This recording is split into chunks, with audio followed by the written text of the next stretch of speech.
Chapter number 9 miscellaneous sequence and series question number 27 है हमारे पास। A farmer buys a used tractor for ₹12,000।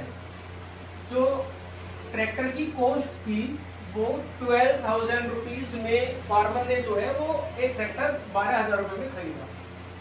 He pays ₹6,000 cash. उसने 6,000 rupees उसे cash में पकड़ा दिए और agree to pay the balance in annual instalment of ₹500। Means जो 6,000 रुपीज उसने कैश में दे दिए वो तो उसके पास जो है 6,000 रुपीज देने के बाद उसके पास बचे 6,000 रुपीज जो उसे अभी पे करने हैं। उसको उन्होंने कैसे एग्री हुआ हो कि 500 रुपए 500 रुपीज की हम जो है एनुअल इंस्टॉलमेंट देंगे at the rate of 12% interest on the unpaid amount. How much will the tractor cost him? तो फार्मर को कितने रुपए का वो कॉस्ट जो उसे कॉस्ट पड़ी उस ट्रैक्टर की। तो सबसे पहले कॉस्ट ऑफ ट्रैक्टर है हमारे पास 12,000 रुपए। उसने कैश में जो पे कर दिए, मतलब जो उसकी जो डाउन पेमेंट उसने की वो 6,000 रुपीज में 6,000 रुपीज उसने पे कर दिए। जो पेमेंट जो उसने की इन कैश वो है हमारे पास ₹6,000। तो बैलेंस जो कॉस्ट है उसके पास वो है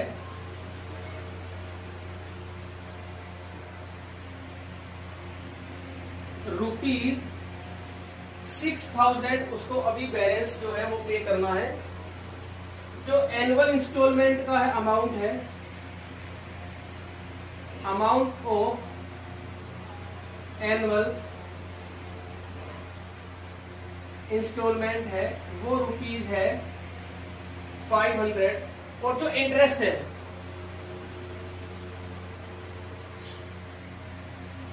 रेट ऑफ इंटरेस्ट है हमारे पास उसका 12%। तो टोटल इंस्टॉलमेंट उसको देनी है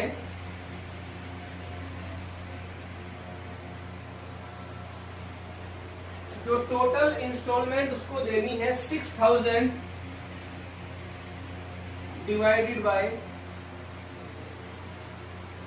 500 इज इक्वल टू 12। तो जो उसको टोटल इंस्टॉलमेंट है वो 12 है। तो उसको 12 इंस्टॉलमेंट पे करनी है ₹500 की plus 12% interest on unpaid amount. जो अनपेड अमाउंट है उस पे 12% का इंटरेस्ट प्लस 500 रुपीज। तो अब हम निकालते हैं अमाउंट। जो निकालते हैं अमाउंट फॉर फर्स्ट इंस्टॉलमेंट,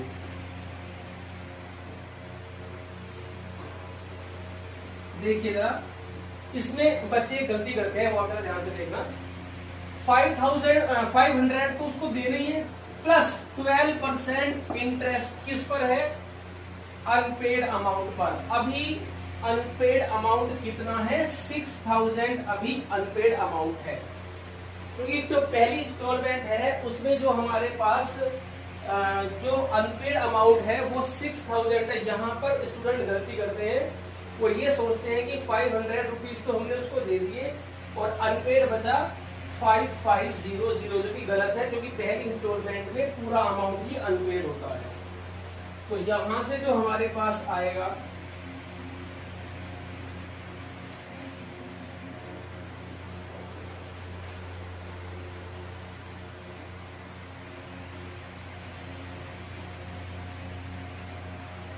ये बनेगा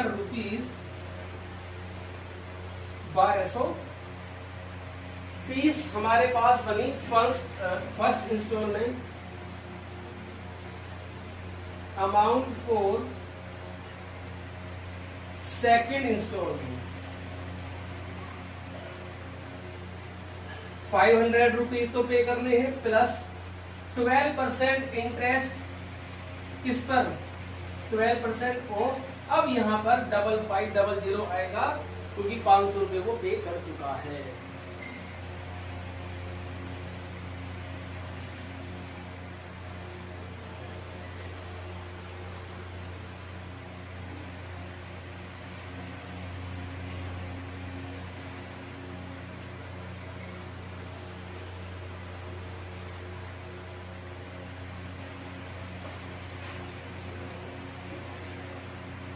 ये हमारा उसका सेकंड इंस्टॉलमेंट हुई।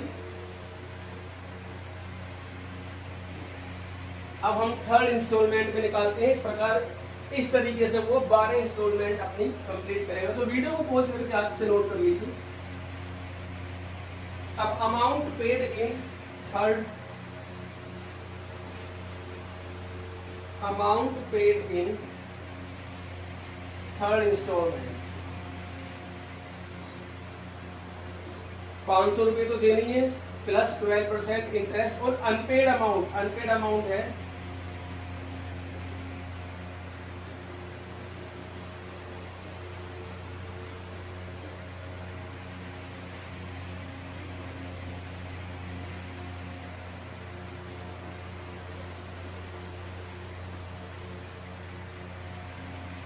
जो टोटल जो इंस्टॉलमेंट है, पहली है 1220, 1160, 1100 एंड सो ऑन। इस तरह से वो टोटल जो 12 इंस्टॉलमेंट बैठेगी। ये हमारे पास 80 बन रही है क्योंकि 60 का डिफरेंस आ रहा है। तो फर्स्ट है हमारे पास, फर्स्ट टर्म है 1220 और जो कॉमन डिफरेंस है हमारे पास ये है -60। तो अब हम इनका सम निकालेंगे, सबका टोटल जो उसके पास 12 इंस्टॉलमेंट है उसका हम अमाउंट निकालते हैं। Amount paid in 12 instalment equal to n/2 2a plus n-1 into D 12/2 2 into first term है हमारे पास 1220 12 - 1 इंटू डी हमारे पास है -60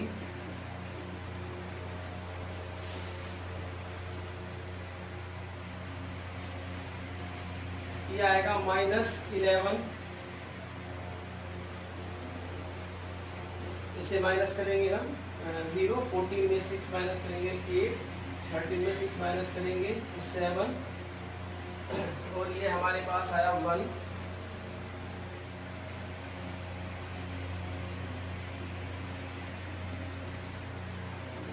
तो इतना अमाउंट वो 12 इंस्टॉलमेंट्स में पे करेगा और 6000 रुपीज वो स्टार्टिंग में पे कर चुका है। जो टोटल कॉस्ट बचेगी ट्रैक्टर की जो पड़ेगी उसके लिए, जो टोटल कॉस्ट ऑफ ट्रैक्टर, तो ट्रैक्टर की जो टोटल कॉस्ट आएगी हमारे पास 6000। एक तो ये हमारे पास और एक हमने 6000 रुपीज पे किया, ये आया हमारे पास तो 16,680 16,680 रुपीज का उसको ट्रैक्टर होगा जो कि 12,000 का था। सो वीडियो को पॉज करके आप इसे नोट करें। Question number 29, a person writes a letter to 4 his friend. एक पर्सन ने अपने 4 फ्रेंड्स को लेटर लिखा।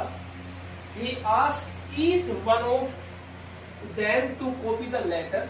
सबसे कहा कि लेटर को कॉपी करे and mail to the 4 different person. मतलब जिसको भी वो लेटर मिलेगा वो उसको कॉपी कराएगा, 4 कॉपी कराएगा और 4 कॉपी कराने के बाद वो उसे आगे 4 फ्रेंड्स को फॉरवर्ड कर देगा।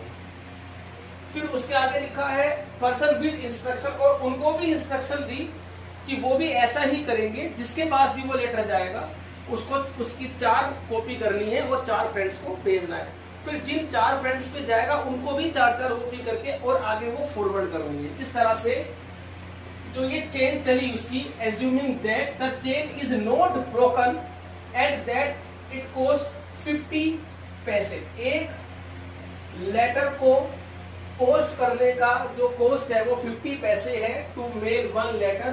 Find the amount spend on the postage when 8 set. मतलब इस तरह से 8 सेट तक ये चेन चली। पहले में 4 लिखे, फिर 4, दूसरा सेट, तीसरा सेट, 4, 5, 6, 7, 8। तो 8 सेट तक ये चेन चली। हर बार 50 पैसे का अमाउंट है।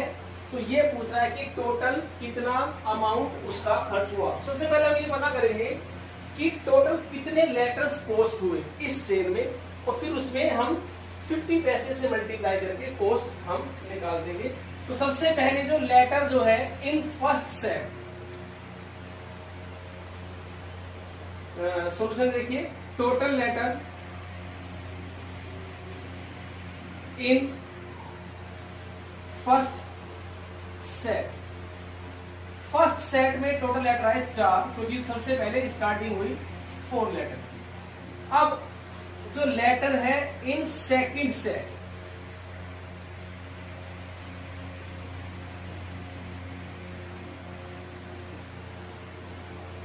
ये आएगा 16, क्योंकि ये 4 4 को करेंगे तो 4 4 जा 16। ऐसे ही लेटर्स इन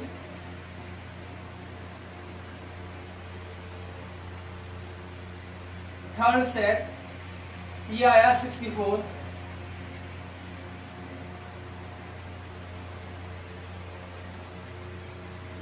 ऐसे ही टोटल 8 सेट वो चले। तो जो सीरीज बन के आई हमारे पास 4 16 64 are in GP. First term इसके अंदर 4 है, कॉमन रेशियो इसके अंदर 4 है। ये टोटल हमारे पास जो टर्म है ये 8 टर्म है, क्योंकि हमें 8 सेट तक का ही निकालना है। अब हम इसका सम निकालेंगे, Sn equal to a 1 r to the power n minus 1 upon r minus 1। a हमारे पास 4 है, r भी हमारे पास 4 है, n हमारे पास 8 माइनस 1 अपॉन, ये आएगा हमारे पास 4 माइनस 1, तो ये आएगा 4 अपॉन 3, 4 टू दी पावर 8। तो 4 टू दी पावर 8 अगर हम देखें, 1 2 3 4 5 6 7 8, ये बना 16, ये बना 16, ये बना 16 और ये बना 16। 16 का स्क्वायर होता है 256 और ये होगा 256। तो हमें 256 इंटू 256 की मल्टीप्लाई करनी है, तो मल्टीप्लाई आप कर सकते हैं। यहां पर इसको ऐसे ही रहने दो, टोटल जो आएगा हमारे पास, मतलब मल्टीप्लाई तो करनी पड़ेगी, पहले इसकी मल्टीप्लाई करते हैं। 256 इंटू 256,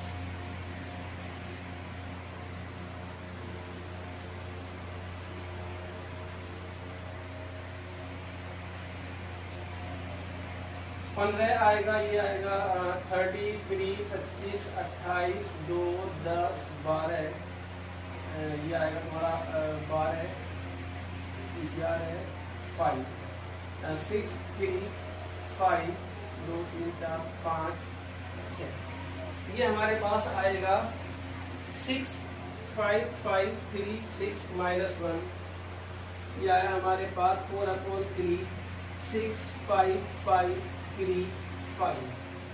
इसे हम, ये टोटल हमारे पास जो है, ये टोटल हमारे पास लेटर्स निकले हैं। कितने लेटर्स इस 8 सेट में लिखे गए हैं,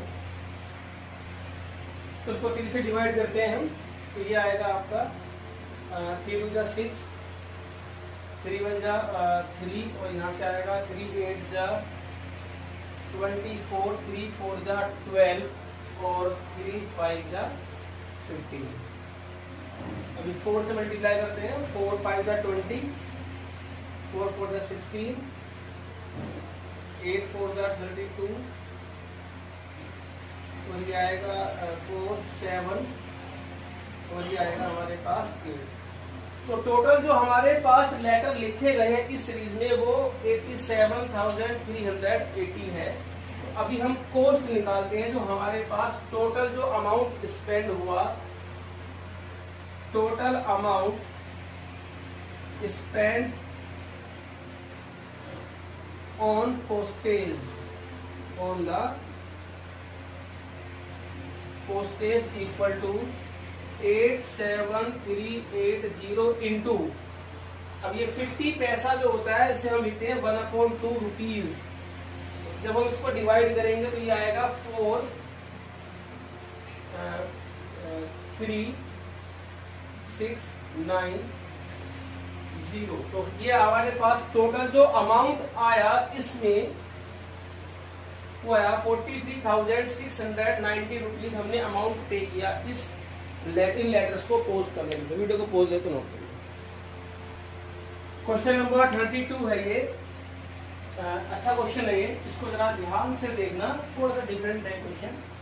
क्वेश्चन अगर आप पढ़ेंगे 150 workers were engaged to finish a job. एक किसी काम को करने के लिए हमने 150 वर्कर्स लिए to finish a job in a certain number of days, certain number of days में खत्म करने के लिए। अभी 4 workers drop out on second day, मतलब हमने 150 वर्कर से स्टार्ट किया था, सेकंड डे हमने 4 वर्कर्स को ड्रॉप कर दिया second day, and 4 more workers drop out on the third day, मतलब तीसरे दिन फिर और 4 कम कर दिए हमने, and so on. It means हर दिन पर डे हम 4 वर्कर्स को कम करते हैं। जब कम करने से क्या होगा, वो जो काम है हमारा वो it took 8 more days to finish a work, find the number of days in which the work was completed.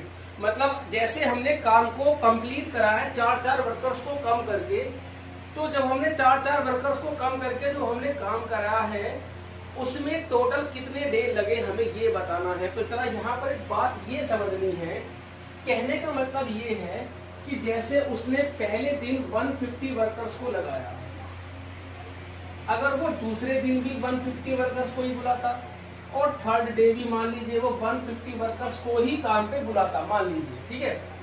लेकिन उसने बुलाए कैसे हैं, उसने बुलाए हैं पहले 150, फिर दूसरे दिन उसने 4 कम कर दिए, फिर 4 कम कर दिए, फिर 4 कम कर दिए, एंड सो ऑन। मतलब जो काम उसको ऐसे कराना चाहिए था उसने उसे ऐसे कराया। ऐसे कराने से क्या हुआ कि 8 दिन ज्यादा लगे। मान लीजिए इसमें टोटल n डेज लगते हैं। क्वेश्चन में क्या कहा है उसने, ड्रॉप करने के बाद 8 दिन ज्यादा समय लगा। अगर ड्रॉप ना करता तो 8 डेज पहले काम खत्म हो जाता। मतलब अगर वो इस सीक्वेंस से काम कराता है, मतलब इस तरह से काम कराता है, तो n-8 डे लगेंगे। ध्यान से समझना जरा। और अगर इस तरीके से काम कराता है तो n डेज लगेंगे। भाई उसने कहा है क्वेश्चन में फर्स्ट डे 150, फिर 4 कम कर दिए, फिर 4 कम कर दिए, फिर 4 कम कर दिए। इस तरीके से उसको 8 दिन ज्यादा लगे उसी काम को खत्म करवाने में। मतलब जो काम उसका n-8 डेज में खत्म हो जाना चाहिए था वो n डेज में खत्म हुआ। अब लेकिन इसमें एक नोट करने वाली बात ये होती है कि अगर मैं जितने वर्कर्स, सुनना ध्यान से, जितने वर्कर्स इस सीक्वेंस में काम करेंगे पूरा काम खत्म होने तक, फिनिशिंग तक, उतने ही नंबर ऑफ वर्कर इसमें काम करेंगे। मान लीजिए सपोज करो नंबर ऑफ वर्कर जो है इसके अंदर, number of workers n days तक 4 n डेज, और इसमें number of workers 4 n-8 days. ये दोनों आपस में इक्वल रहेगा। भाई नंबर ऑफ वर्कर्स हमारे इक्वल ही रहेंगे। भाई यहाँ दिन ज्यादा क्यों लगे, क्योंकि हमने लेबर को कम कर दिया था। यहाँ पर दिन कम क्यों लगे, क्योंकि यहाँ पर लेबर हमारे पास ज्यादा थी। भाई ऑब्वियसली जब आपके पास लेबर ज्यादा होगी तो दिन कम लगेंगे, लेबर कम होगी तो दिन ज्यादा लगेंगे। लेकिन जो नंबर ऑफ वर्कर्स काम करेंगे टोटल डेज में वो बराबर ही करेंगे। आप इसको ऐसा समझ सकते हैं, मान लीजिए 12 वर्कर है हमारे पास, वो किसी भी काम को मान लीजिए कोई भी वर्क जो खत्म करते हैं हमारे पास, सपोज करो वो 1 दिन में कर देते हैं। मान लीजिए 12 वर्कर जो है जो हमारे पास है वो किसी भी काम को 1 दिन में कर देते हैं। अगर मैं 12 के 12 वर्कर्स 1 दिन में लगते सीधा काम पे लगा दूं, लेकिन अगर मैं 12 को ना बुला करके सिर्फ 1 को बुलाऊं, अगर मैं 1 को बुलाऊंगा ये हमारा 1 दिन में खत्म होता है। अगर मैं 1 वर्कर बुलाता हूं तो ये 12 दिन में खत्म होगा काम हमारा। तो ये 12 वर्कर 1 दिन, ये 1 वर्कर रोज आया 12 दिन, तो 12 इंटू, अब देखिए 12 वर्कर ने एक दिन में काम किया, तो हमने कितने वर्कर्स को पैसे दिए, 12 को दिए। फिर मैंने एक एक दिन करके काम करा 12 दिन, तो भी मैंने कितने को पेमेंट की, 12 को पेमेंट की। फर्क ये हुआ कि इसमें डेज कम थे, इसमें डेज ज्यादा है। तो ये इसके अंदर कॉन्सेप्ट था। अब हम क्या करेंगे, इस तरह से और इस तरीके से नंबर ऑफ वर्कर्स निकालेंगे। तो जब नंबर ऑफ वर्कर्स निकल जाएंगे, हम दोनों को इक्वल कर देंगे, हमारे वहां से n की वैल्यू आ जाएगी। तो ये इस क्वेश्चन का कॉन्सेप्ट था। अब मैं इसको सोल्व करके दिखाता हूं कैसे करेंगे। मान लीजिए late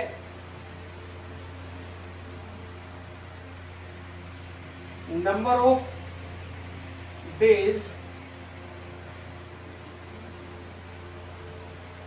in which the work was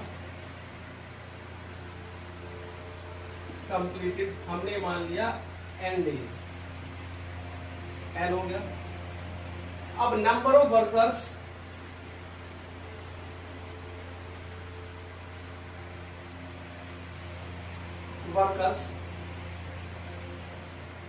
for first day 150, number of worker for second day 146, 4 कम कर दिए। Number of worker in third day, फिर 4 कम कर दिए, एंड सो ऑन। तो हमारे पास एक सीक्वेंस बनी 150, 146, 142 आर इन 80। और ये टोटल हमारे पास कितनी टर्म्स है, n टर्म्स है, क्योंकि हमने काम किया n डेज तक। तो अभी हम सम का फॉर्मूला लगाएंगे यहाँ पर, Sn equal to n by 2 2a plus n minus 1 into d, n by 2 a हमारे पास है 150,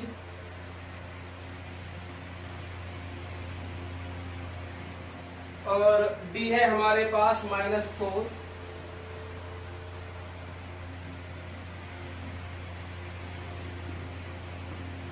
तो ऐसे हमारे पास आया n बाई 2 300 -4n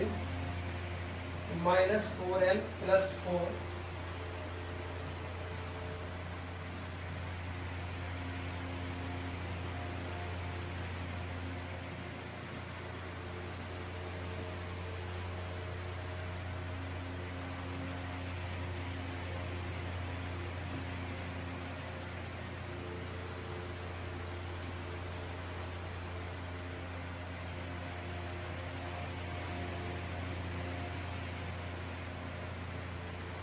ये हमारे पास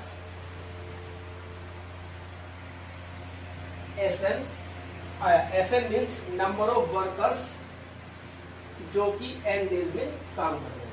तो अभी ये हमने एक टाइप से नंबर ऑफ वर्कर्स निकाले।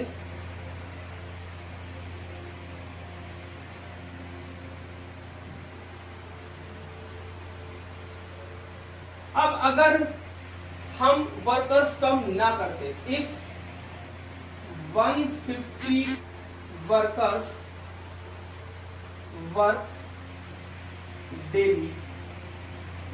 डेली अगर 150 वर्कर्स काम करेंगे, then number of days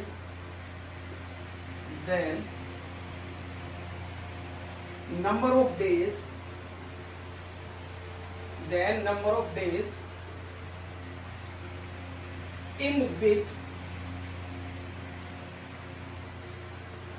the work was completed.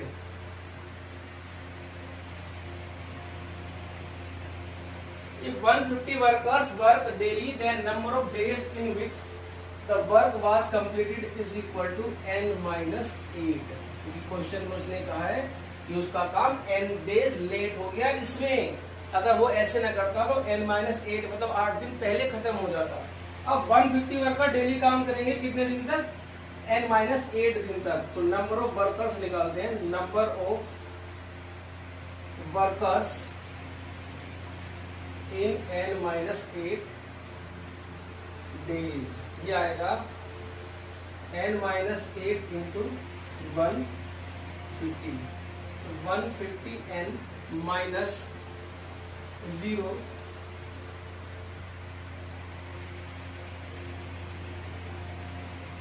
तो अब ये दोनों आपस में इक्वल होंगे। नाउ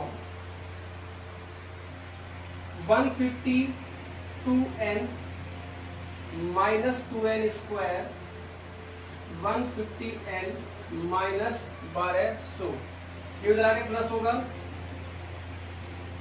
ये इधर आके माइनस होगा, और ये है हमारे पास माइनस 1200। तो यहां से अब हम 2 कॉमन लेंगे,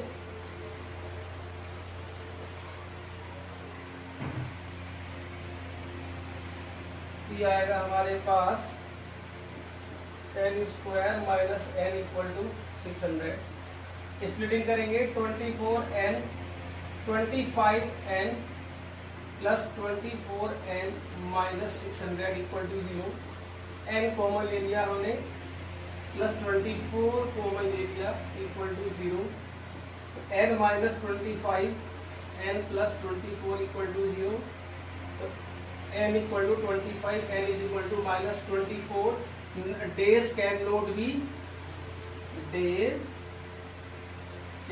negative, so total number of days in which work was completed is equal to 25। Video को पॉज करें, इस क्वेश्चन को नोट करें। Question number 30, a man deposit rupees 10,000 in a bank at the rate of 5% simple interest। ठीक है, जो amount है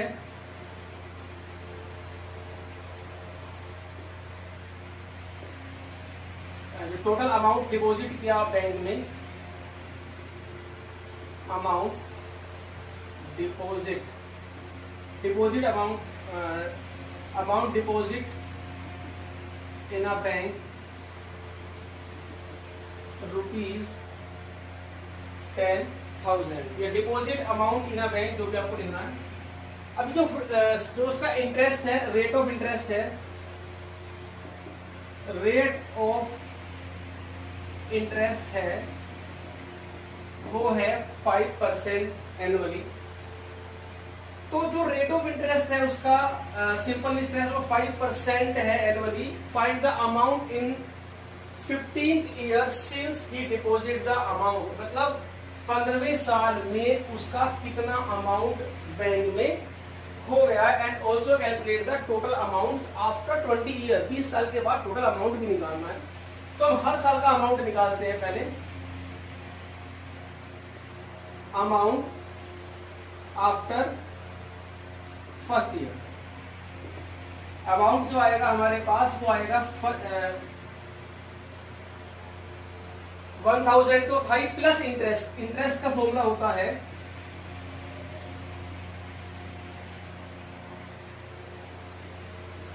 PTR upon 100, क्योंकि जो उसका अमाउंट है वो सिंपल इंटरेस्ट है। ये होता है principal into time into rate upon 100। तो यहां से हमारे पास जो आया अमाउंट P है हमारे पास 1000, टाइम यहाँ पर 1 आएगा, रेट हमारे पास आएगा 5 अपॉन 100, तो ये हमारे पास आएगा 50।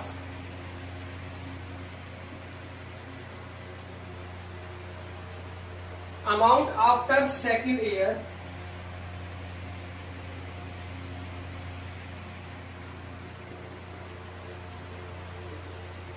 ये हमारे पास आएगा 1000 प्लस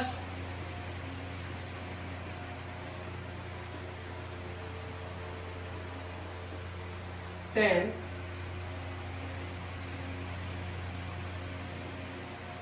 ये हमारे पास आया रुपीज 1100।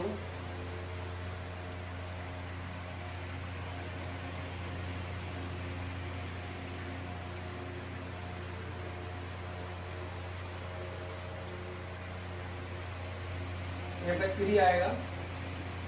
फॉर्मूला यही रहेगा, टाइम को 1 2 3 4 बदल करेंगे 15। ये हमारे पास आएगा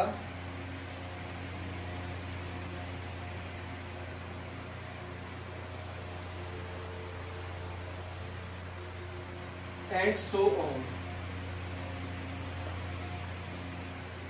तो ये हमारे पास जो सीरीज बन के आई है,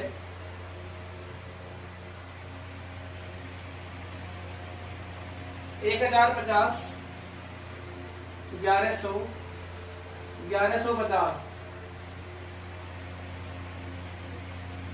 आदि।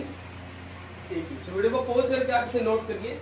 इसमें हमसे दो चीज पूछी है, एक तो अमाउंट पूछा है 15 साल के बाद, फिर टोटल सम पूछा है कि 20 ईयर्स में कितना सम हो गया है। तो अभी हम अमाउंट निकालेंगे after 15th year. Amount after 15th year मतलब 15वां साल जो है, यानी कि A15 हमको निकालनी है, A plus 15 minus 1 into D. A है हमारे पास दिस प्लस 14 और डी है हमारे पास 15।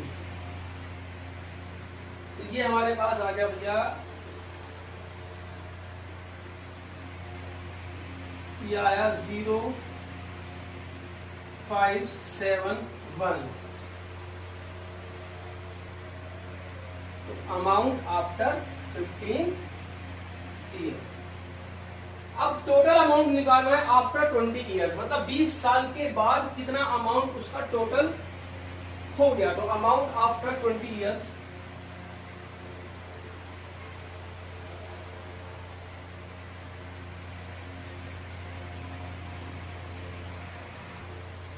So amount after 20 year, 20th year आएगा ये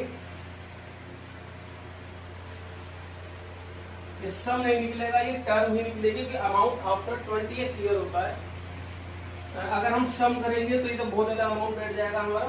तो यहाँ पर सिर्फ 20th अमाउंट निकालना है, तो 20 साल के बाद होगा, मतलब A20, A प्लस 19 डी, और डी हमारे पास 50 है। तो अब आप इसे कैलकुलेशन को पुट करिए। तो वीडियो को पॉज करके आप इस क्वेश्चन को नोट करिए। क्वेश्चन नंबर 31 है, a manufacturer records that the value of a machine which cost him rupees 15,625, तो कॉस्ट ऑफ मशीन है हमारे पास, कॉस्ट ऑफ मशीन हमारे पास है रुपीज, जो मशीन की कॉस्ट है हमारे पास 15,625 है, जो उसकी जो वैल्यू है वो डेप्रिशिएट हो रही है ईच ईयर बाय 20%। तो देखिए सबसे पहले जो डेप्रिशिएशन होता है हमारे पास, उसका फॉर्मूला ये होता है, जो डेप्रिशिएशन होता है हमारे पास उसका फॉर्मूला होता है P1 माइनस R अपॉन 100 की पावर n। ये हमारे पास जो कंपाउंड इंटरेस्ट होता है उसमें यहाँ पर प्लस होता है, लेकिन जो डेप्रिशिएशन होता है हमारे पास वहां पर प्लस के प्लेस पर माइनस होता है। तो इस फॉर्मूले से जो 20% ईच ईयर डेप्रिशिएट हो रही है वैल्यू, तो हम डेप्रिशिएट वैल्यू हम निकालेंगे, find the estimate value at the end of 5 year. तो 5 साल के बाद हमारी कितनी उसकी कॉस्ट होगी। डायरेक्ट ये T होता है हमारे पास, और जो रेट है हमारे पास वो है 20%, और जो टाइम हमें देखना है at the end of 5 year. अगर हम डायरेक्ट यहाँ पर T की वैल्यू डाल दें और N के प्लेस पर 5 हम यहाँ पर अगर पुट कर दे तो सीधा आंसर हमारा निकल चुका है। बट इस चैप्टर का नाम है सीक्वेंस एंड सीरीज, तो हमें यहाँ पर एक सीरीज बनानी पड़ेगी, या तो AP बनेगी या GP बनेगी। हालांकि कंपाउंड इंटरेस्ट और डेप्रिसिएशन में हमेशा GP ही बनती है। सो डेप्रिशिएटेड वैल्यू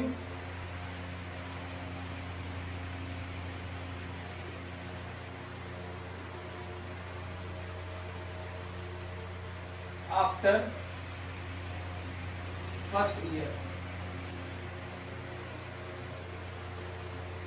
फॉर्मूला हमारे पास P1 माइनस R अपॉन 100 की पावर n। P है हमारे पास दिस, रेट है हमारे पास 20 अपॉन 100, और n है हमारे पास 1।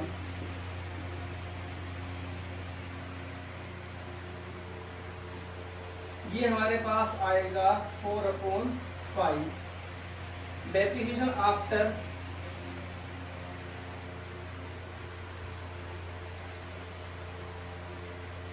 Depreciated value after second year, ये आएगा 4/5 की पावर 2। ऐसे ही depreciated value after third year, ये आएगा 4/5 की पावर 3। इस तरीके से हमें जो सीरीज मिलके आई